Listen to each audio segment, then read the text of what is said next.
Ular faqatgina 721 Motors kanalida Kia Stinger 3.3 twin turbo raketa mashinamiz sotuvga qo'yildi. O'zim mashinam holatlari juda ham ideal.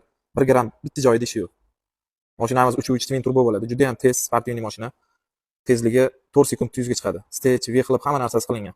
Orqa ko'rinishi va yon ko'rinishi. Mashinamizda buksarovkalarni uzib driftli qilsa bo'ladi. Juda ham agressivniy mashina. Kechqurun aynan ishdan charchagandan keyin o'zi erkak o'zi tushunadi. Okalar bagajlari ham juda ham keng. Okalar 4 ta masla yangi balon, Kuni BMW diski 20-razmerda.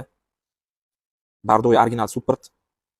Apornilari hamma narsasi ideal. Okalar BMW ni mashhur qilgan mashina M5 Competition bo'lsa, Kia ni mashhur qilgan mashina bu Kia Stinger bo'ladi. Genesis 3.3 twin turbo motorlarda jihozlangan, juda ham agressivniy mashina. Mashinamizning holatlari juda ham zo'r ekan. Kurgoy tayyor ruxsatlari bor. 35 ming yurgan mashinamiz, примерно 45 ming kilometrga solishtirasizlar. Panorama tom.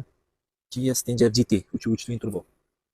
Elektronli tablo, elektronli displey, obduf, обогрев, klimat kontrol, sport, buksirovkalarni uzish, mana sport, komfort, eco har xil rejimi bor.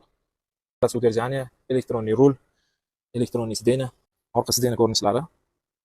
Saloni juda ham tinov, hali hech kim o'tmaganga o'xshaydi. Orqada 12 vatli zaryadka, USB porti bor. Patololari qora avtotikan. Kia Stinger GT mashinamiz aniq hech qayerda bo'lmagan narxda, faqatgina 721